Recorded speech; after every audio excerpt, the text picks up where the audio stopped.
listeners. Welcome to the NK News Podcast. This is your host, Jacko's Wetsuit speaking, and this is a super quick roundtable after the Presidents Yoon Suk-yeol and Joe Biden summit in Washington, D.C. yesterday. It is now approximately 2:30 p.m. on Thursday, April 27, 2023, here in Seoul. We're aiming to get this one out as fast as possible. I'm joined here in the NK News studio by Chad O'Carroll, Jeongmin Kim, and John Lee. First time on the show. John, welcome. Glad to be here. And Finally. welcome back, Chad and Jeongmin. Greetings. Hello.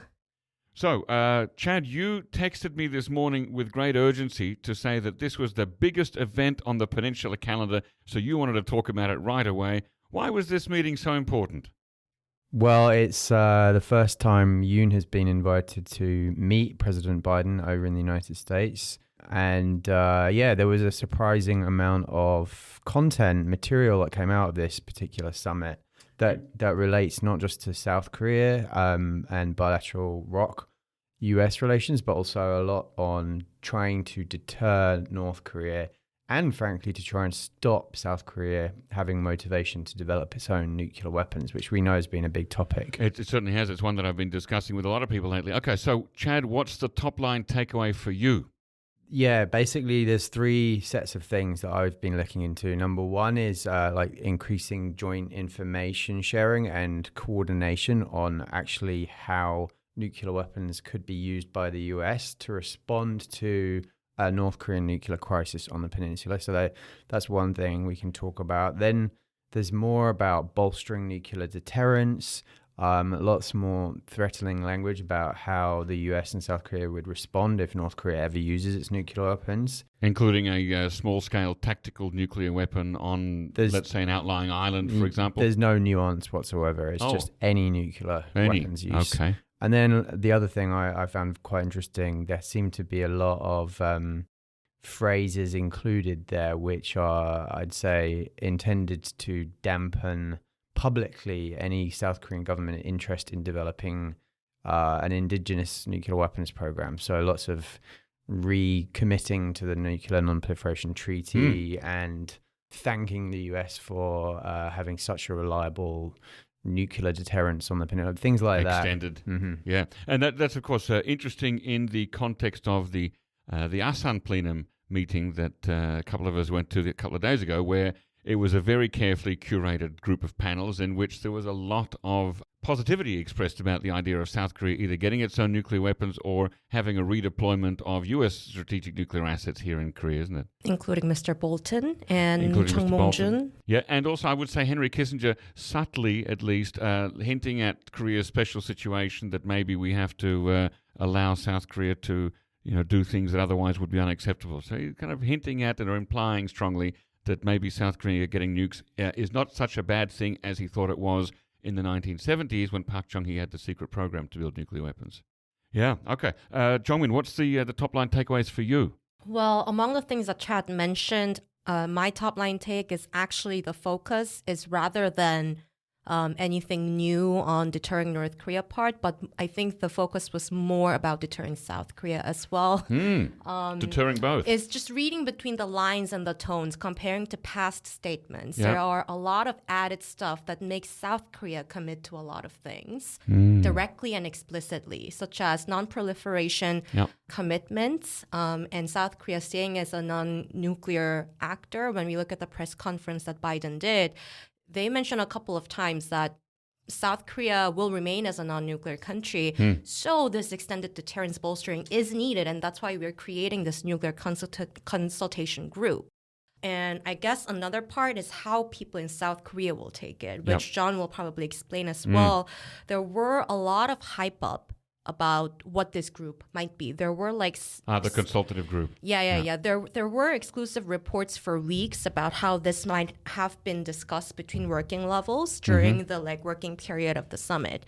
So initially, South Koreans thought that this will be something very similar to NATO's NPG, Nuclear Planning Group. But from the statements, there were two statements actually. One was Washington Declaration on the extended deterrence thing, on the nuclear thing. Another one was joint statement about just generic things that we hear a lot about, and also what Chad wrote about, which is a unified Korea a free unified Korea thing. We'll definitely come back to that Right, one. yeah. So there were two statements, and the Washington Declaration one, I think it lacks details on what exactly the consultation will look like. But I think it's definitely a bit different from what South Koreans were expecting. I think they were expecting something more similar to a Korean-style nuclear sharing, which was a lot in South Korean media headlines. Right. But to me, it sounds less like NPG of NATO, but more like just a really consultation, opening the regular channel between the allies so that South Koreans are in the loop a little more about U.S. nuclear use or weapons or operations, execution planning of their nuclear assets, but with the U.S. president still having the sole authority over the nuclear button per their nuclear posture review. So it seems like a lot of focus was on how to handle the South Korean administration for the next 4 years, but also in line with the advancing North Korean missile threat. Okay, John, your top line takeaways, and be briefer than Jeongmin. Go. I personally don't see a lot of difference between what happened yesterday and what existed a week ago. I've got a bigger one for you. I don't see much difference between, at least what I'm hearing here, the commitment of South Korea not to go off script. I feel like it's a redo of 1953 when America wanted to lock Lee Sung-man into an agreement that he wouldn't go back running north again to reunite the Korean Peninsula. Oh, pretty much. Despite the Yoon administration's attempts to spin this in a positive direction, the U.S. did not really commit all that much of anything. Sure, there might be some consultation now, but Biden still has the sole authority to press any button if it comes to that. The South Korean government gets to consult. But the South Korean government has always been able to consult. But then again, in the event of a nuclear strike, I'm not quite sure how much good consulting will do at that point. But what the U.S. government said that it would do, this big concession, is that it's going to start docking its nuclear ballistic missile submarine off of Korea. Again, First time in 40 years. The first time in 40 years. But I'm not sure how much of a big deal this is, considering the fact that just a month ago, we had a U.S. aircraft carrier strike group docking in Korea. Was this a Nimitz? The USS Nimitz, yes. And earlier this month, we had a nuclear-capable B-52 bomber that flew over Korea. We've already had nuclear assets in and around Korea. Just another nuclear asset around Korea, it's not really going to change anyone's calculus. It's already pretty much more the same thing. Okay. Now, going back, first of all, just to the summit or the visit itself, I heard this morning that President Yoon is the first South Korean president since Lee Myung-bak in 2011 to pay a state visit to the United States. This is not to say, of course, that there were no official visits made by other presidents previously, Presidents Park Geun-hye and Moon Jae-in, but they were not at the level of state visits. And why is that? And what with the alliance relationship and all, why were there no state visits for 12 years? Anyone got any thoughts on that? I can explain why it is a state visit this time. Yeah, what is the diplomacy behind that? What's the value added or the difference? Well, first of all, the domestic political context is that South Korean president is under pressure to up his popularity even just a little bit and try to woo his usual supporter groups of the People Power Party. Some of them are leaving, and staying close to the U.S. is always helpful. And state visits, it's a very big event, very nice photo ops, and I think what's important to note is that it came right after South Korea's improving relations with Japan. Japan issue was something that Washington always wanted South Korea to really make progress on, despite the historical disputes. They thought that for security reasons, they need this trilateral security, something similar to an alliance, trilateral alliance. And South Korea never really delivered, and for a good reason. But the state visit announcement came, I think, just a couple of days or even just a day after there were real progress made between Tokyo and Seoul, like Yoon visiting Kishida in Tokyo, and South Korea first offering this deal to pay with the company's private money for war reparation for the forced labor deal. So it's like, for Yoon, it's a great moment for him to use these series of diplomatic goals that he was achieving. And then state visit is like, it's his award for all those measures that he took despite the low popularity. And I think he really wanted that because he thought that he can get something out of that domestically But Now, I get why Yoon would want a state visit, but obviously it's the host country that has to offer that. So what's in it for the U.S.? Why did the I U.S. mean, from the U.S. point of view, state visit for them as well, it's a big deal. And I think it's from U.S. government point of view, South Korea making these concessions to Japan in order to have better security cooperation. It's something that other governments in the past, conservative or progressive, did not really have the guts to do. So from South Koreans' point of view, Yoon may seem too submissive to U.S. and Japan needs. But from U.S. point of view, he did something that other presidents did not get to do. So it could be seen as an award for him. Also, I think the US really wants to try and has motivations to try and nip this South Korean growing nuclear desire in the bud. And we saw Defense Secretary Austin come to Seoul some months ago to try and reaffirm deterrence. And a large part of the summit outcome texts were really language trying to pump up the value of this deterrence, extended deterrence towards North Korea. So I think that, and this consulting group, I think it's an effort to try and make it look to the South Korean general public that the ROK has some say over how nuclear weapons may be used, and thus doesn't need its own, because it's kind of got this almost ability to manage nuclear weapons usage. So I guess that was the goal. A key goal on the US side was to try and make Yoon feel good about.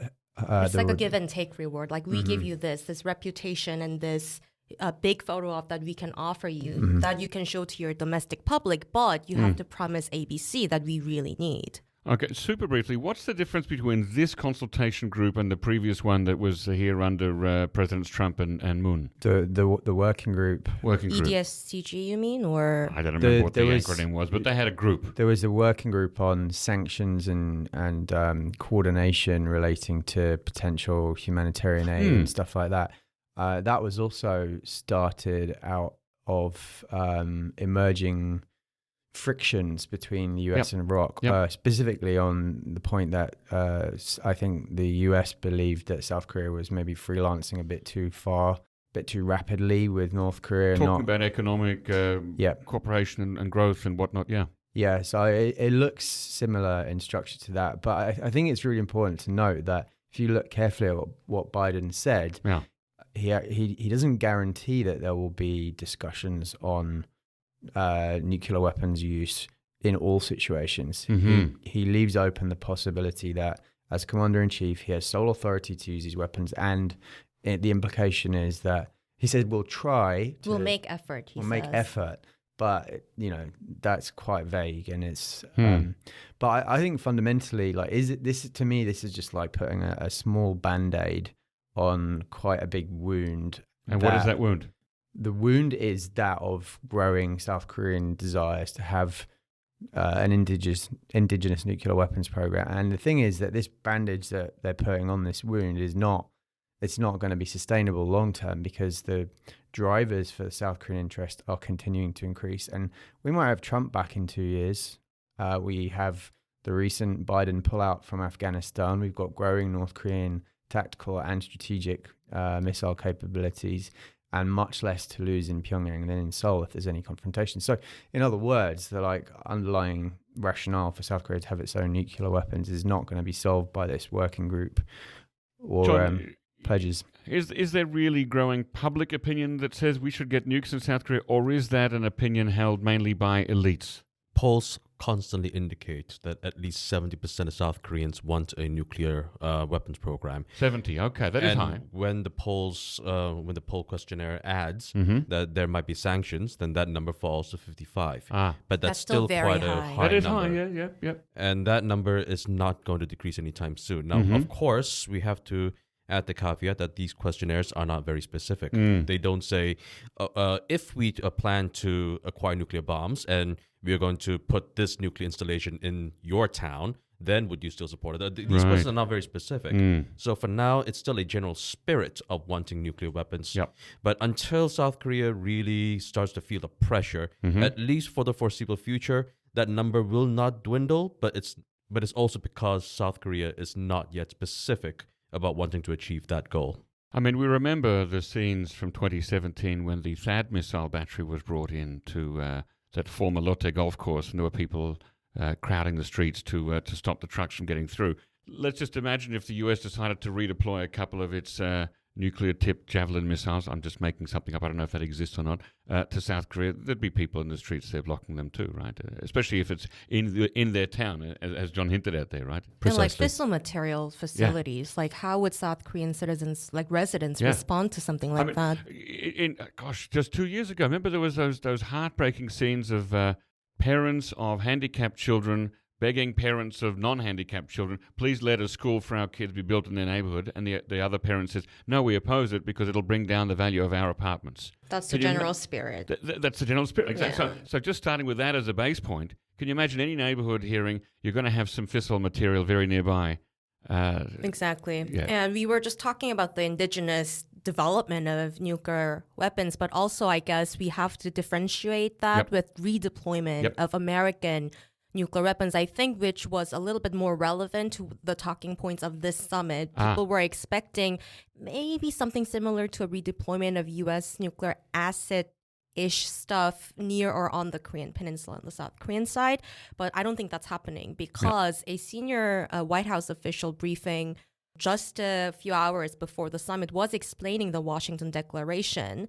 And this official was specifically tackling this question under NCG, the Nuclear Consultation Group. Will you be considering the redeployment of U.S. nuclear weapons? They said no, ever. I know that a good friend of the podcast, Steve Tharp, will be listening to this episode, and he's talked to me a lot of times about the redeployment of nuclear assets by the U.S. in Korea will, one, have absolutely no value added, and two, simply increase the cost. So, Steve, if you're out there, here's a hat tip to you.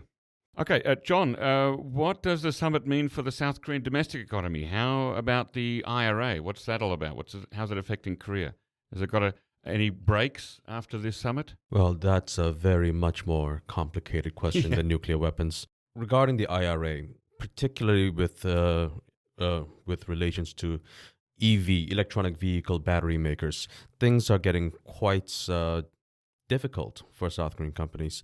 For example, when the IRA was passed, there was very vague wording about how the U.S. government was going to try to limit business or trade with entities or countries of concern. And a lot of that phraseology was interpreted to mean China. Of course. And so all these South Korean EV battery producers, they thought, okay, then we have one less competitor to worry about. Now we can do business in the U.S. and we can reap a lot of profits. But that turned out not to be true because what Ford Motor Company did was that it decided to get its EV batteries from a company called CATL, which is a Chinese company. And that was very confusing for a lot of South Korean businesses. Yes. But as it turns out, Ford was still able to go ahead with this deal and still get IRA tax credits because CATL produces those batteries in Michigan, whereas South Korean businesses do not.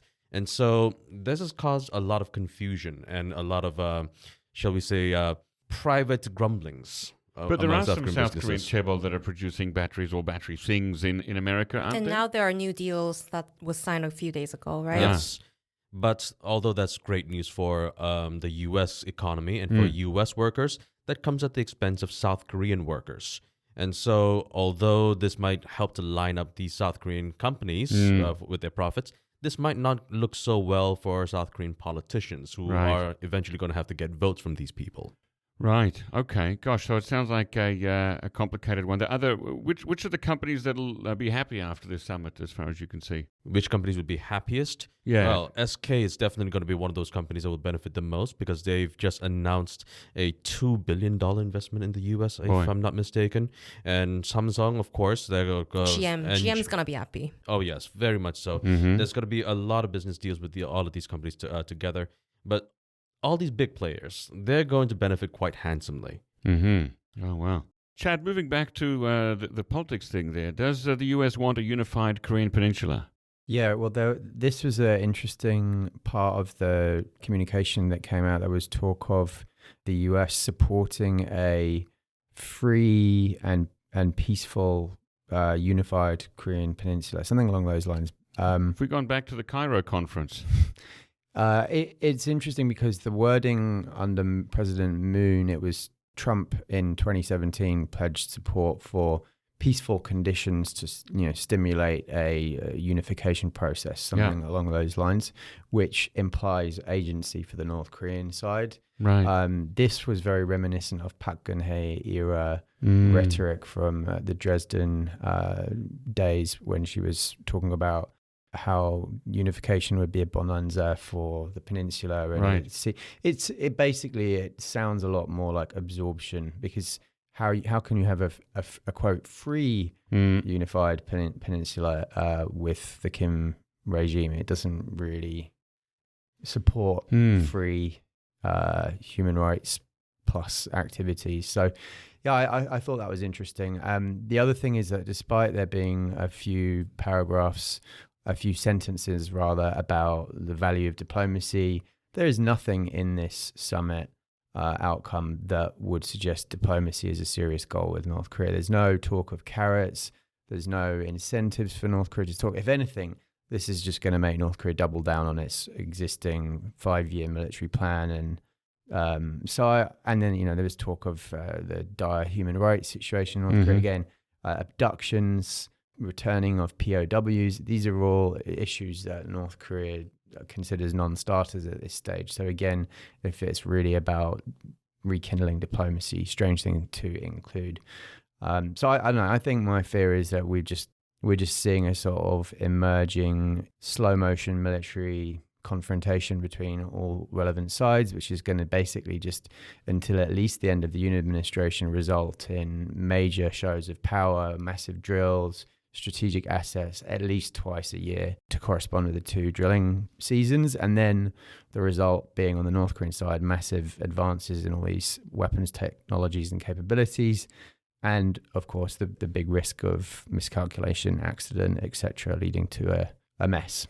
Jeongmin, you've been patiently waiting. You've got a comment on that? Yeah, 2 things. First, on the diplomacy line, it was Professor John Delury from Yonsei. He put it very nicely, saying that one line about diplomacy is almost an afterthought. It seems like it wasn't the focus at all, but they were like, we sort of have to include the precondition, without precondition meeting things. So they sort of attached to it at the end. But interestingly, in the press conference, President Yoon Suk-yeol was doubling down on his usual domestic mantra about how he thinks that basically engagement-based improvement is a fake piece and we have to do with overwhelming power. So it seems like even that one line in the statement wasn't really, they don't really mean it really, I think, at least from Yoon's side. And the second one is, I forgot. Was Kim Jong-un trembling as he saw President Yoon singing American Pie, I wonder? Trembling in fear. Oh, it's funny. He must have. I was singing that earlier this week. He must have heard me. I guess the bugs in my house are working. Hello, NIS. I remembered. Another point is, how will North Korea see the NCG? The Nuclear Consultative Group. Yes. How would it look like from North Korea's point of view, and how will they utilize this for their own justification of doing further military advancements? I think it relates back to the September 2022 nuclear law that they passed, and the conditions of usage. They mention the incidents that infringe on their core interests. They put it very vaguely. And this kind of thing, even though it doesn't really change anything technically, having nuclear in the name and talking about or implying about nuclear attacks against North Korea. Ending the regime. This sort of thing, it all accumulates into the list of things that North Korea can use to justify their nuclear test or any delivery systems or any type of border area confrontation that they might be thinking of.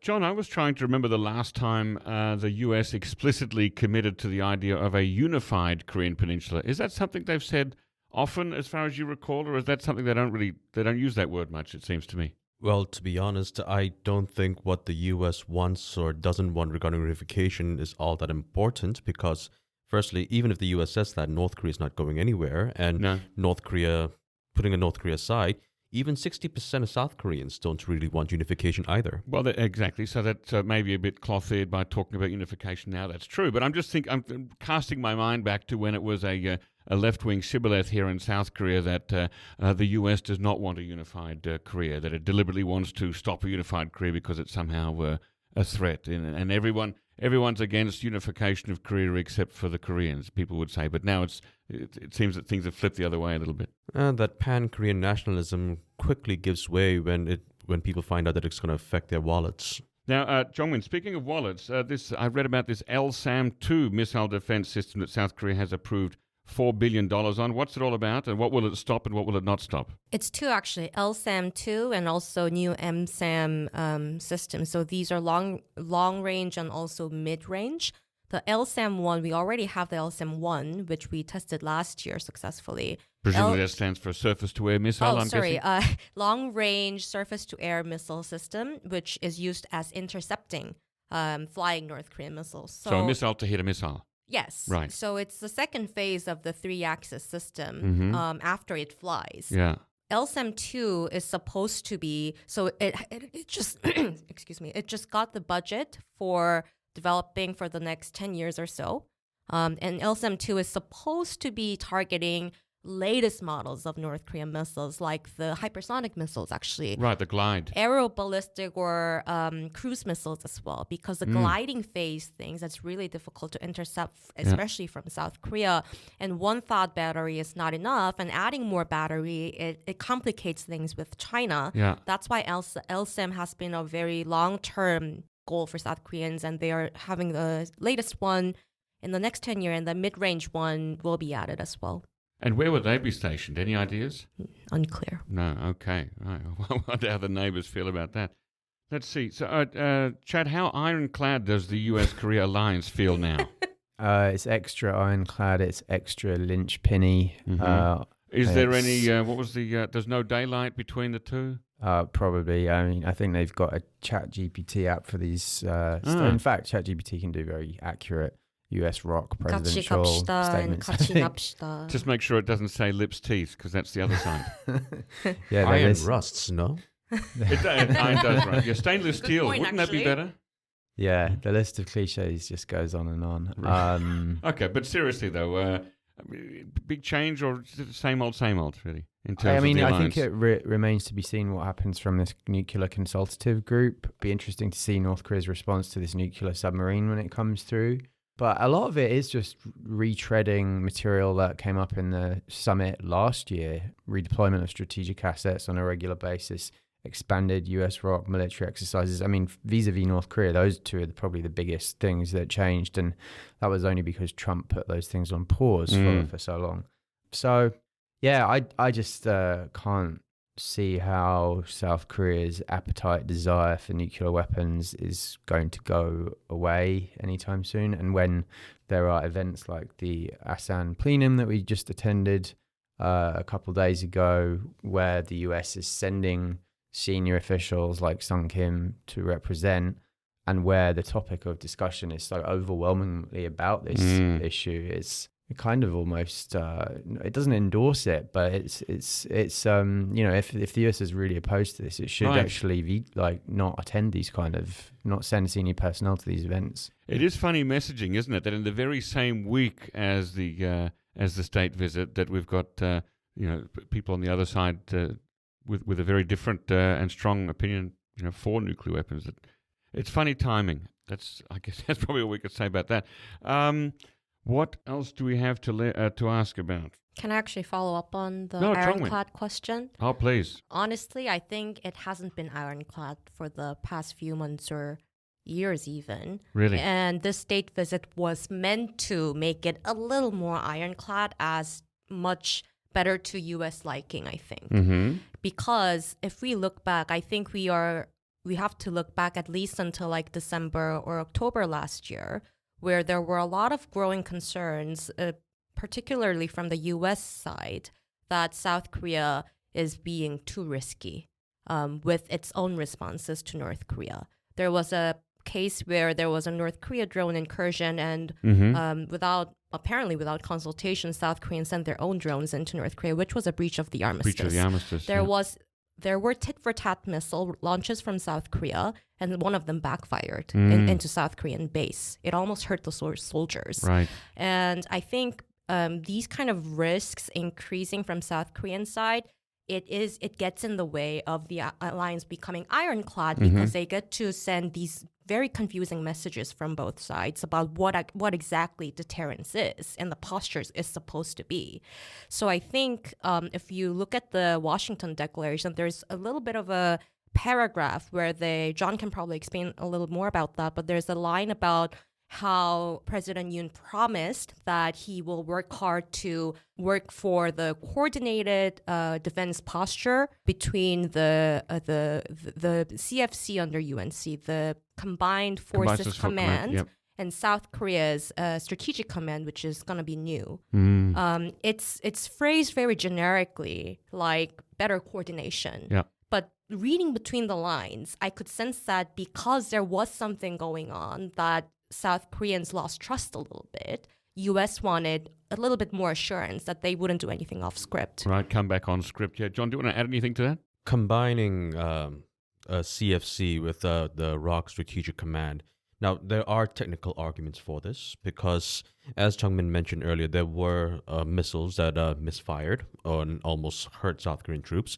And so by combining these two, there are arguments to be made that this could improve South Korea's technical capabilities. But that's a technical argument. Politically, this is not going to go well with a lot of South Korean voters. South Korean voters will say, okay, so we're going to consult with the U.S., and the U.S. is going to bring in another nuclear-capable asset. But the South Korean Missile Command is going to go under the CFC, which is headed by a U.S. general. And so this is going to give the opposition a lot of ammunition to go after the Yoon administration. Right, so there's going to be a political cost then. Presumably, President Yoon and Foreign Minister Park Jin and their advisors knew about this going in, right? Are they trying to head it off? Are we seeing any signs that they're trying to preempt that, the political cost? Not so far, but they'll have to. And also, it was framed really generically in the statement, so I don't think this is going to get any attention from South Korean media anyways. Okay. What about the war in Ukraine? Was that mentioned in any of the statements or in the readout from the summit? If there were any statements made, it was all off the record. Okay. I saw quite a lot on Ukraine. Was I reading something different?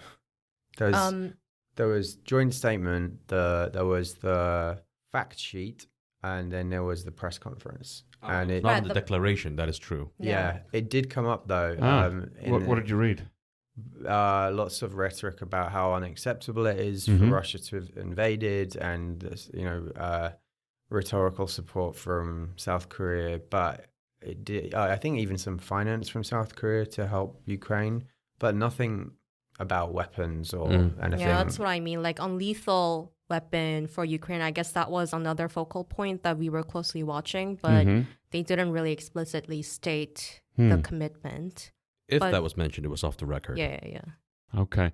What's been the response in the South Korean media so far to the statements in the summit and the signaling and the American pie?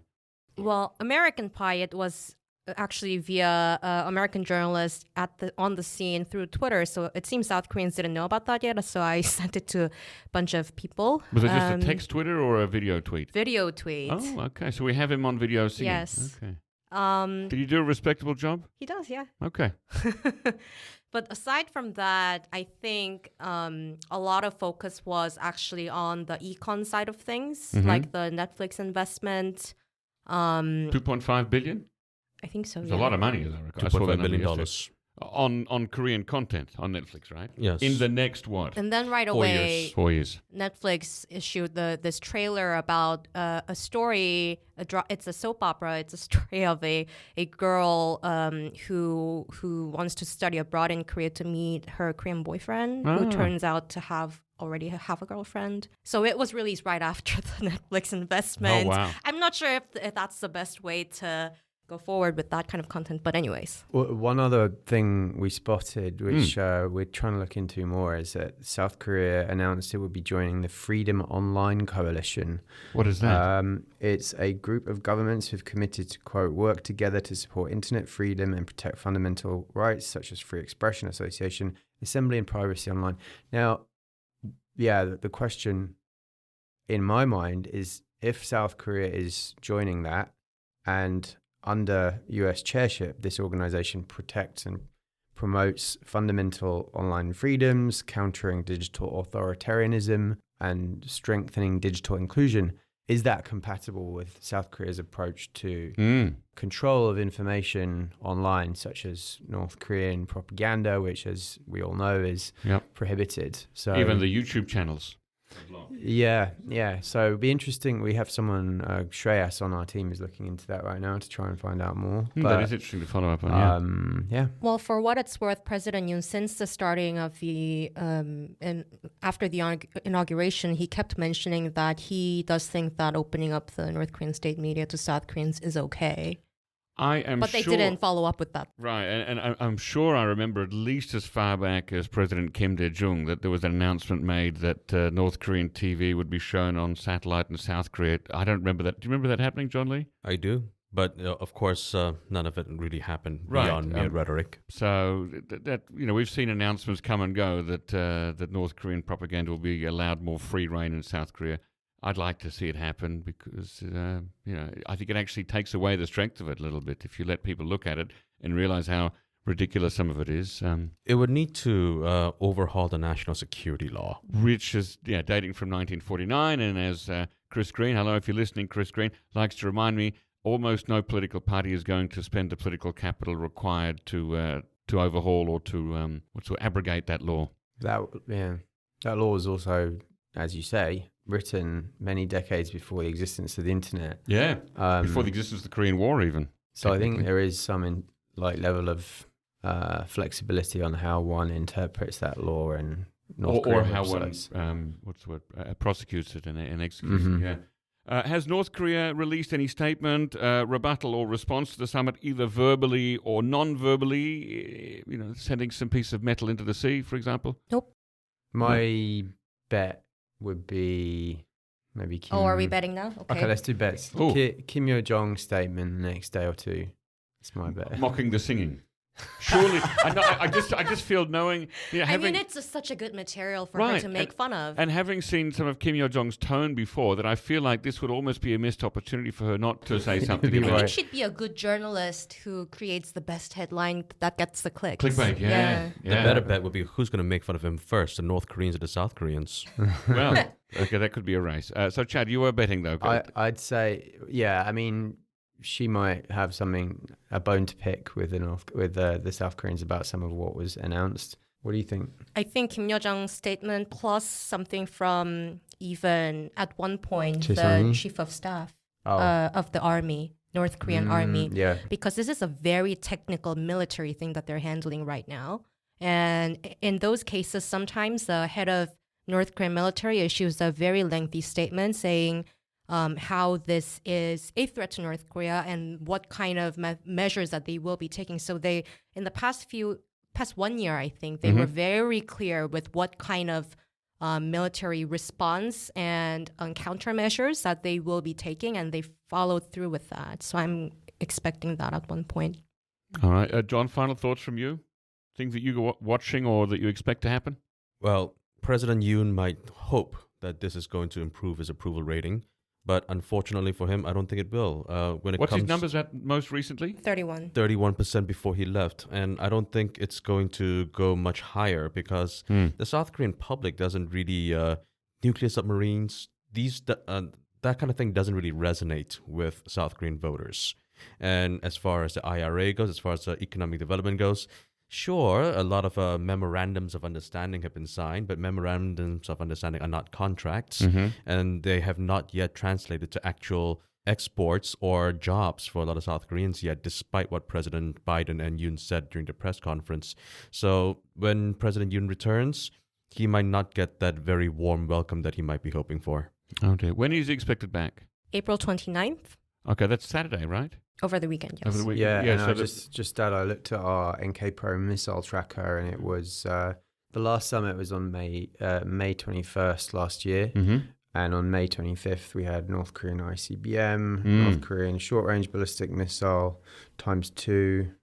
So yeah, maybe they'll be some missile activity. And it could happen perhaps before President Yoon even touches ground, puts foot on South Korean soil again. He might even get a window view from the aircraft of missile contrails blasting over the peninsula. Goodness me. Well, let's hope it doesn't come to that quite yet. Thanks very much for coming on this quick roundtable podcast. Chad O'Carroll, Jeongmin Kim, and John Lee. Really appreciate your hot-footedness and jumping into the studio with me today. Ladies and gentlemen, that brings us to the end of this episode. If you already have an NK News account, and if you're a think tank, business, or academic institution, check out NK Pro. Our NK Pro platform offers unparalleled services specifically catered to the needs of professionals who monitor developments on the Korean Peninsula. Inquire about access or a free trial membership by writing an email to membership@nknews.org today. Our thanks, as always, go to Brian Betts and Arias Dare for facilitating this episode, and to our post-recording producer genius, Gabby Magnuson, who cuts out all the extraneous noises, awkward silences, bodily functions, etc. Thank you very much, and listen again next time.